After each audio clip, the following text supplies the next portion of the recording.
Hi everybody, thanks for joining me. Welcome to my channel, Divinely Guided Intuitive Messages. My name is Reagan, and today I wanted to bring a message to you. The spiritual bath that I use to stay calm, keep my vibration up, cleanse my body and my aura, and just to overall feel more relaxed and calm. I've been speaking with some people about these things lately, and what I'm finding is that I'm having to repeat it often, and there seems to be quite a few people interested in what I'm doing.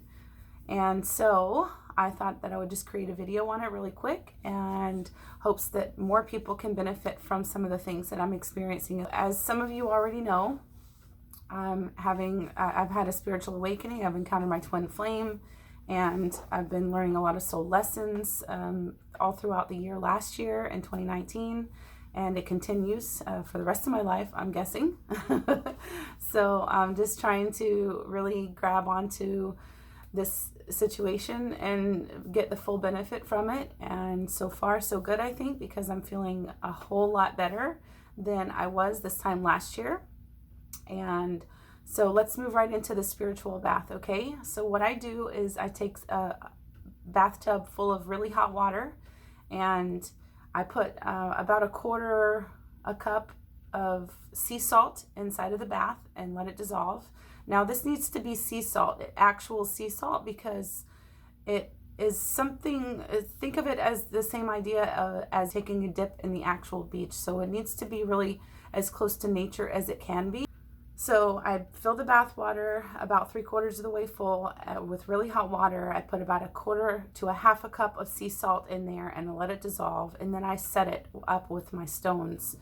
So I use a lot of different types of stones, and the stones that I'll mention here are stones that I chose based on some of the things that I was guided to buy, and also some of the things that I needed to heal within me. So the stones can vary from person to person, but you know, you can find your own ways to the stones, okay? So I found my way to these stones, and they all seem to work really well together.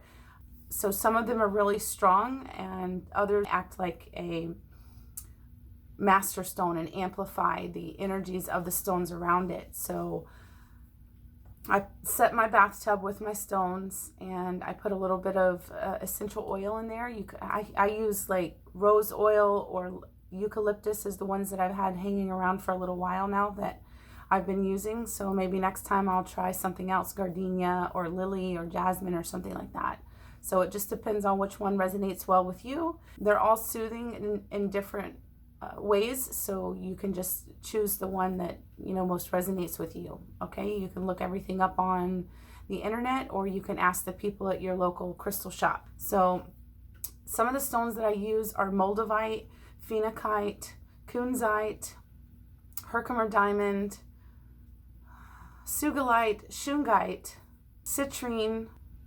I have a whole lineup for the chakras. So some of the first stones that I bought, and I went into the crystal shop and I asked, how do I heal my chakras? And they helped me to pick out 7 different stones that would correspond with each of the chakras. And that's the ones that I started with. So I still have and use those, since, tuning and healing your chakras is a continual process, right? It's not something that we do just once and it's done.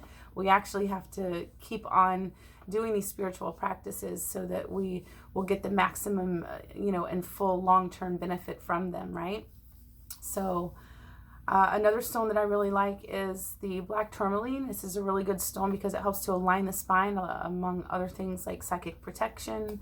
So it just depends on what you're going through and what you're needing to heal, or how you're trying to go about this as to what stones you would choose. And what I recommend as far as choosing specific stones is, in addition to maybe researching online to find which stones would help with whatever issues you have, whether it's to stay calm, to be more present in the conversation, to feel less anxious, or to dream deeper, or to remember your dream. Like there's, to be more psychically inclined. Like there's so many different types of stones. So just research online which ones that you want to think about getting. Go to the crystal shop, talk to the people there, and also feel around for your stones. So I never buy a stone and just pick it up and buy it. Very rarely do I do that unless it literally like jumps out at me and I'm like, okay, I must need that one. So what I usually do is I just grab the stone and I'll take 2 or 3 of the same type of stone and I'll set them down and I'll take one at a time in my left hand and I'll just sit there like this and I'll just feel the energies of the stone. And whenever I feel that energy and I feel like, okay, I put it down, I grab another one. I take a moment, I feel the stone, the energy. Once I feel the energy, I'll take the 3rd stone and I'll try that one. And I'll take the strongest of the 3. Okay, so some stones resonate deeper and more strongly with some people than other stones do with other people. So it's important that we just find the stones that most strongly resonate with us. Okay. And a rule of thumb, if I can just make a suggestion, is to go with the flow, like go with your feeling. Okay. Part of the spiritual awakening and the healing of the soul lessons and everything is to really pay attention to ourselves, and that's kind of what we're supposed to do in our life, and to make our soul happy is to operate from the heart. If you're in a situation that you feel like you don't know what the decision that you're supposed to make is, or what the best decision is, I would suggest just to, go close your eyes, take a deep breath, and ask yourself what it is that you're trying to do. So sometimes I find it helpful to just avoid making a decision at all at that moment and just kind of ponder on it and think about it and wait for the guidance to come through, because sometimes when I'm in the moment, I kind of get like, oh, like I feel the pressure of having to make a decision right now. And whenever I get that way, I tend to just back off now, and so that I don't make the wrong decision, because I've been in that situation before and I feel like, okay, well, I'm just going to go ahead and go like this. And then later I'm like, oh, why did I do that? I don't want to do that. That's not the decision that I'm okay with. You know what I mean? So it's really important just to go with how we feel about things and take the pressure off of the mind and put it onto the heart, because your heart is never going to steer you wrong. Always follow your heart. It'll lead you back to love.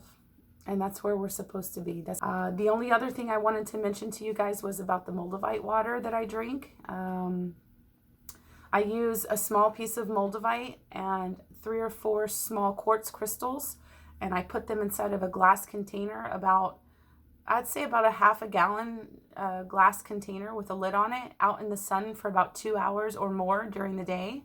And that's the water that I drink. And what that does is it helps to bring the light into you from the divine.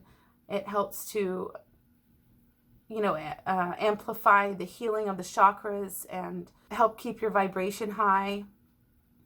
It does a lot of different things, but what I find working with the Moldavite water is that I just feel so much calmer and so much more connected to the divine.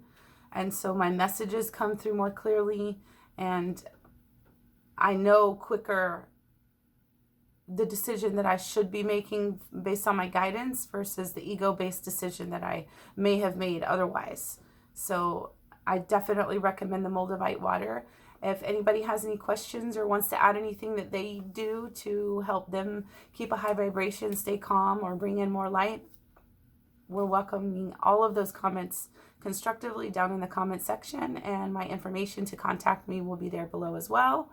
If anyone needs any coaching, I am a health coach, so I do health coaching, spiritual coaching, mindset rebooting, inspiration, wellness coaching, and I also do massage and Reiki locally. So if anyone's interested in those things, please contact me directly, and I look forward to hearing from you. If you haven't done so already, please give this video a thumbs up. Also, subscribe to my channel and click the notifications bell so you'll be notified next time I post a video. And it was really great having you guys here. Thank you so much for joining me. I hope to see you again. Sending you lots of light and love. Have a blessed day.